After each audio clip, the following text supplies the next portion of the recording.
सबसे बड़ा मसला यूथ का, जेन जी का, बिल्कुल फहाशी और पोर्नोग्राफी एडिक्शन और जो कंटेंट है टिकटॉक का, और जिस तरह की बदनज़री होती है यूनिवर्सिटीज़ में, फिर जो लिबास आजकल हो गए हैं ऑपोजिट जेंडर के, स्टेटमेंट वो चैप्टर ही क्लोज कर दिया कि दिस इज इट, यही है सोल्यूशन। नमाज के करीब आओ और देखो कि तुम्हारी नमाज तुम्हें फहश और बुरे कामों से बचाती है। कि एक बंदा एडिक्टेड है गुनाहों से या एक हराम में कांस्टेंट हराम कर रहा है, तो एक तो उसके अंदर गिल्ट होगा, लेकिन फिर शैतान इस गिल्ट को इस्तेमाल करके उसके जहन में ये डालेगा कि यार तूने पढ़ के क्या करना, ऐसे ही।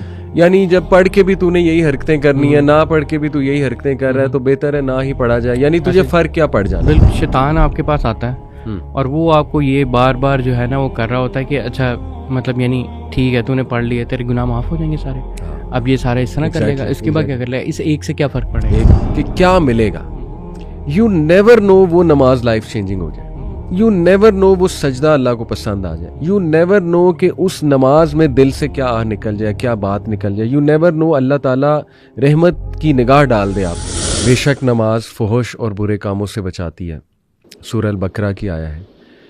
What do you think Hamas के आज के दौर में हाउ इम्पोर्टेंट इज दिस आया?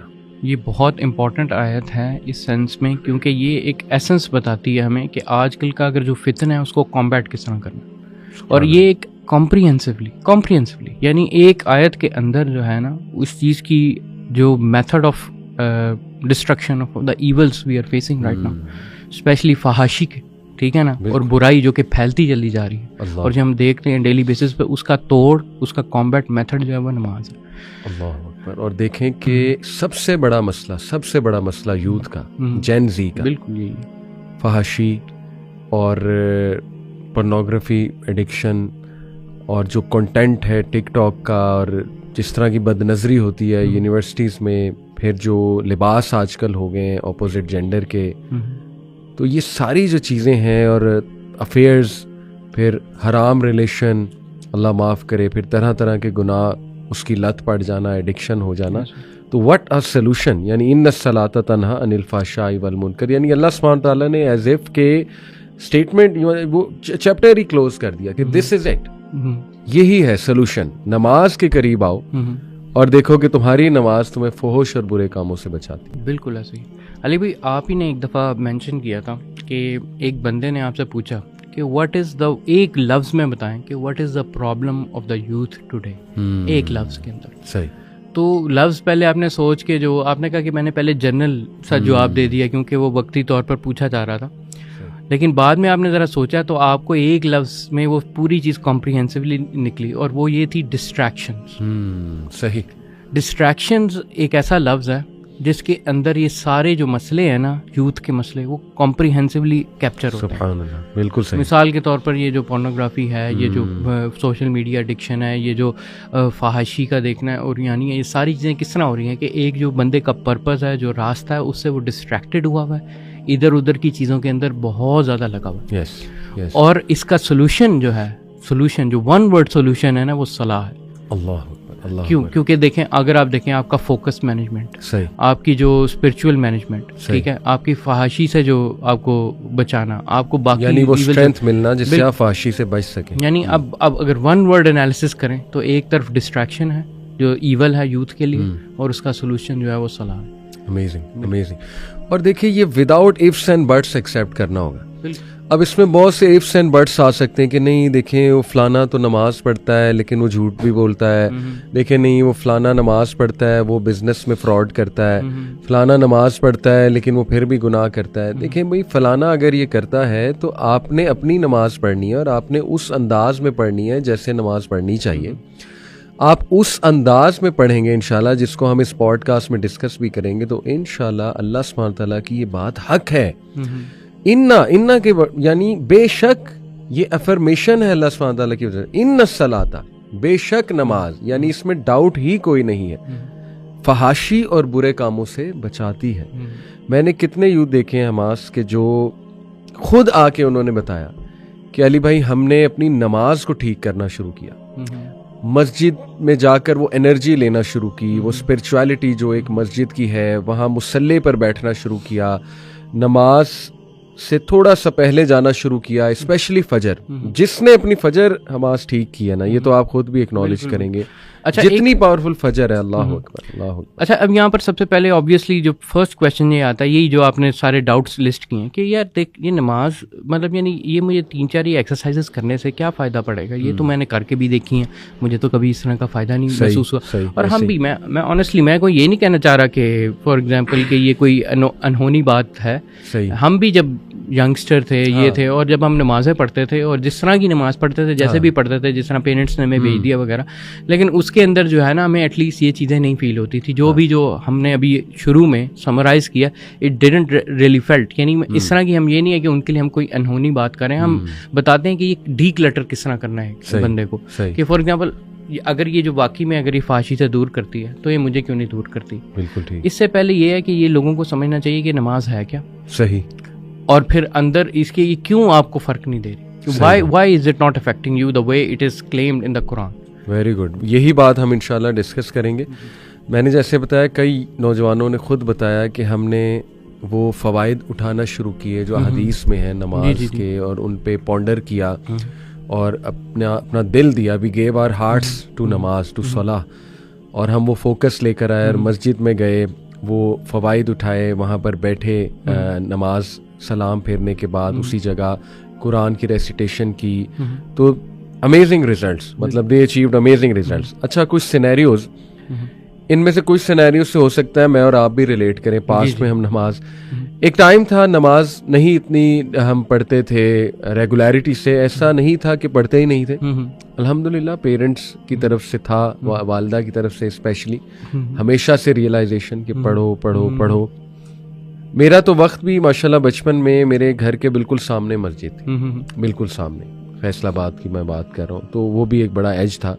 बहरहाल अक्सर ऐसे भी होता था, हम क्रिकेट खेल रहे होते, जब मैं 7-8 क्लास में था, गली में मगरिब की नमाज होती थी, हम क्रिकेट खेलते रहते थे। अक्सर ऐसे हुआ है, अल्लाह माफ़ करे, बुजुर्ग गुजरते हुए घूरियाँ मारते थे, कुछ डांट भी देते थे, कुछ बात भी करते थे, हम कहते थे नहीं नहीं अंकल अभी आए, वही जैसे आजकल। बिल्कुल टिपिकल आपने स्टोरी बताई है। ये मैं ना रहता था अल्लामा इकबाल मेडिकल कॉलेज की कॉलोनी है वहाँ पर ना, तो यानी जना हॉस्पिटल के साथ, तो वहाँ पर भी ना ग्राउंड और मस्जिद और ये सारा सिनेरियो वही है।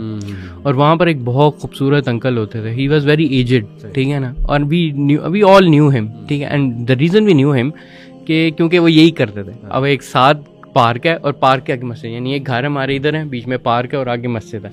अब वो जो पार्क के रास्ते में आता है, हम सारे उधर होंगे, ठीक है, अब उन्होंने आके ना आवाज़ लगानी है कि आ जाओ, ये करो वो करो, और हम भी जो है ना अंकल कभी कभी ग्राउंड में आ जाना उन्होंने, और हमसे बात करना कि आ जाओ, अच्छा अंकल कर लेंगे, ये है वो है वगैरह वगैरह। कुछ एक आध दो चार कभी कभी वो आ भी जाते थे साथ, लेकिन जो है ना वो ये बड़ी कॉमन स्टोरी है, ऑलमोस्ट हर दूसरे यंगस्टर की है। बल्कि मेरे एक दोस्त तो बहुत ही अजीब और आउट ऑफ द ब्लू एक एक्सक्यूज़ देता था। मेरा एक दोस्त था, आजकल वो मीडिया में है, खैर नाम नहीं लूँगा, तो उसने कहना अंकल को, जब भी वो अंकल उसे कहते थे नमाज पढ़ो, तो उसने कहना कि अंकल देखें मेरा अल्लाह से कुछ और ही ताल्लुक है, तो आप जो है ना हमारे बीच में ना आए, मेरा जो है ना अल्लाह ताला से मेरी कुछ और सेटिंग है।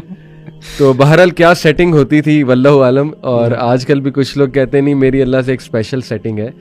तो कौन सी सेटिंग है भाई, हमें भी बता दें, जो सहाबा को नहीं मिली, जो प्रॉफिट देखें, नबी सुन पक्के नमाजी, सहाबा पक्के नमाजी, हमारे इस्लाफ पक्के नमाजी, तो ये कौन सी सेटिंग है जो उन्हें मिल गई बाकियों को नहीं मिली। एनीवे कुछ सिनेरियोज आपके सामने रखता हूँ। एक सिनेरियो ये देखा गया है जब हमने यूथ के साथ बातें की, कुछ सवालात लिए उनकी यूनिवर्सिटीज़ वगैरह में जाके।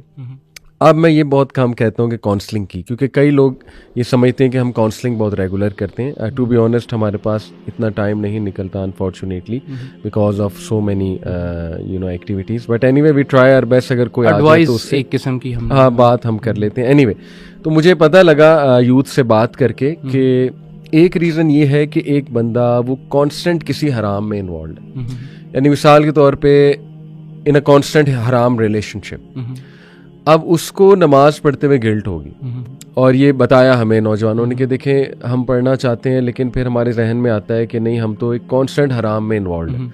यानी उनको वो गिल्ट भी आ रहा होता है, फिर उनको ये भी होता है कि यार फ़ायदा क्या, मैंने फिर जब ये हराम करना है मेरे से छूटेगा ही नहीं, तो फिर फ़ायदा क्या। तो ये व्हाट डू यू थिंक कि ये एक आपने भी देखा है अपने बिल्कुल किसी ऐसा ही यूथ से और बात करते हुए? ऐसा ही है।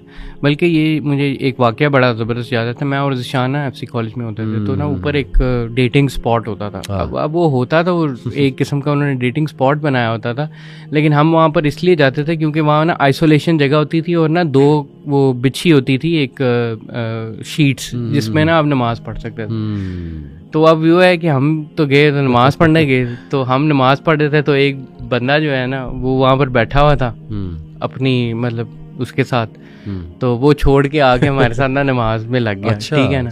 तो वो हम एक किस्म का फील किया कि ये देखें कि एक बंदे के अंदर कोई गिल्ट थी, बिल्कुल ठीक है, जिसमें उसने वो चीज़ छोड़ी और आके जो है ना वो हमारे साथ जो है ना वो लग गया। और ये एक हम एक्शंस के साथ हमने देखा कि अगर वो गिल्ट ना हो, अगर वो चीज़ इस तरह की ना हो, तो वो मतलब ना छोड़े कभी भी जो बिल्कुल। देखें, इसको ऐसे ही है कि एक बंदा एडिक्टेड है गुनाहों से या एक हराम में कांस्टेंट हराम कर रहा है, तो एक तो उसके अंदर गिल्ट होगा, लेकिन फिर शैतान इस गिल्ट को इस्तेमाल करके उसके जहन में ये डालेगा कि यार तूने पढ़ के क्या करना। ऐसे ही, यानी जब पढ़ के भी तूने यही हरकतें करनी है, ना पढ़ के भी तू यही हरकतें कर रहा है, तो बेहतर है ना ही पढ़ा जाए। यानी तुझे फर्क क्या पड़ जाना। बिल्कुल। तो वो इतना शायद होपलेस हो जाता है वो इंसान, या इतना दूर निकल जाता है कि वो कहता है कि इग्नोर करता रहता है, छोड़ो छोड़ो छोड़ो, अभी क्या पढ़नी, बस लाइफ को एंजॉय करो। तो एक तो ये बड़ी कॉमन रीजन जो है ना, ये बिल्कुल इसमें ये होता है कि शैतान आपके पास आता है और वो आपको ये बार बार जो है ना वो कर रहा होता है कि अच्छा मतलब यानी ठीक है तूने पढ़ लिया, तेरे गुनाह माफ हो जाएंगे सारे, अब ये सारा इस तरह कर लेगा, इसके बाद क्या कर लेगा, इस एक से क्या फर्क पड़ेगा, एक से क्या फर्क पड़ेगा। अल्लाह। तो वो एक से जो क्या फर्क पड़ने वाली जो चीज़ है ना वो बहुत ज़्यादा जो है ना वो बार बार उसमें की जाती है। ठीक है।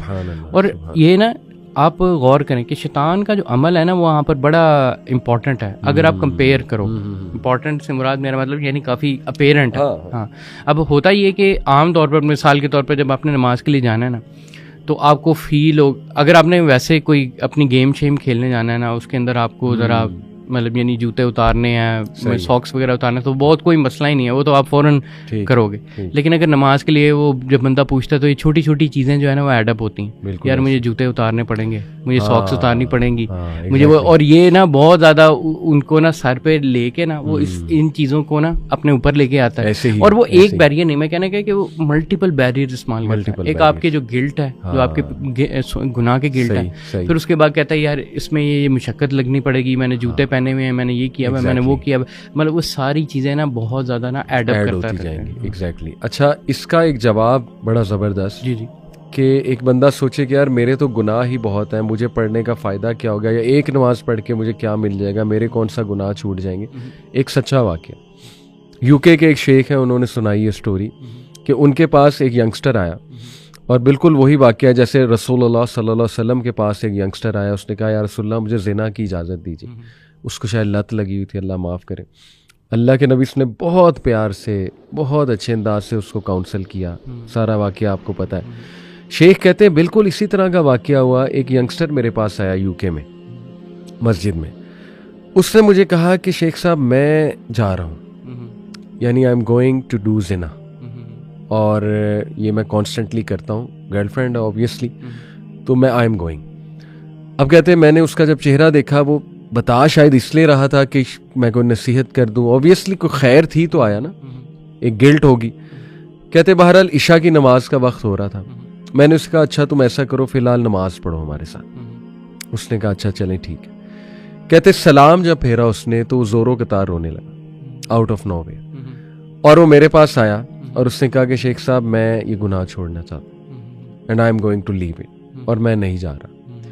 दिस इज द आंसर कि क्या मिलेगा।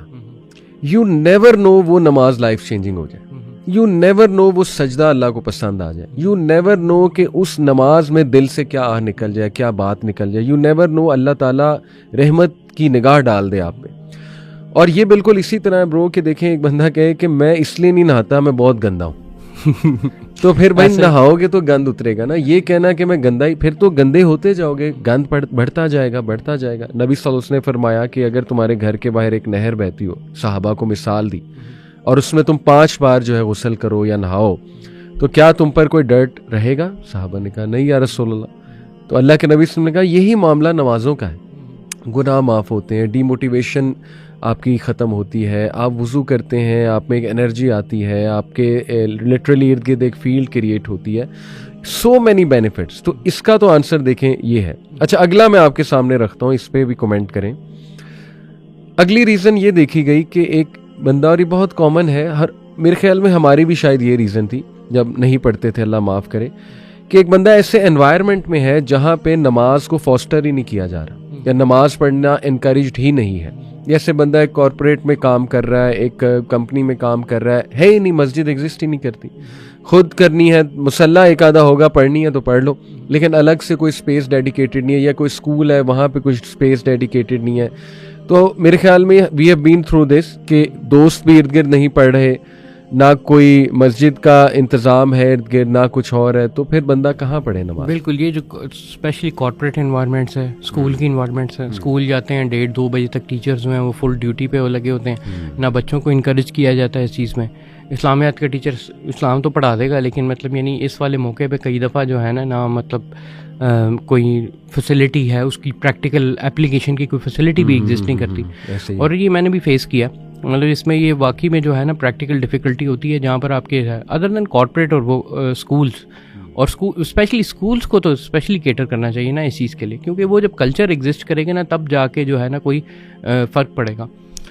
मैंने एक चीज़ नोटिस की थी कि मैं एकेडमी में जब था ना तब थोड़ा सा ये एक एलिमेंट उन्होंने डाला था, और मैंने देखा था कि वो सबको ही ना उसी टाइम पे ब्रेक देते थे, और वो बच्चे जो है ना वो जो उन्होंने नहीं भी करनी होती थी वो एक दूसरे को देख के नमाज पढ़ते थे। अब वो एकेडमी में मैंने ये फ़र्क देखा, और मैंने देखा जो स्कूल के अंदर जो है वो बिल्कुल ज़ीरो है इस चीज़ का। तो ये जो एक आपने जो बात की है ना एनवायरनमेंट, ये बहुत हैवी मोटिवेटर होता है, बहुत फर्क। और उस वक्त देखें, बल्कि वो तो एकेडमी जिसमें हम जाते थे वो को होती थी, ठीक है ना, उसमें हमारे पास कोई इतनी खास मोटिवेशन नहीं होती थी कोई दीनी काम करने की, लेकिन वो बस जो इन्वायरमेंट एक किस्म का वो दे देते थे ना, this is a break, this for doing this, और फिर 3-4 बच्चे जो नमाज पढ़ रहे थे ना उसको देख के ना फिर हया आ जाती थी, और बंदा जो है ना वो भी कहता था यार ये तो कर लो, नमाज तो पढ़ लो।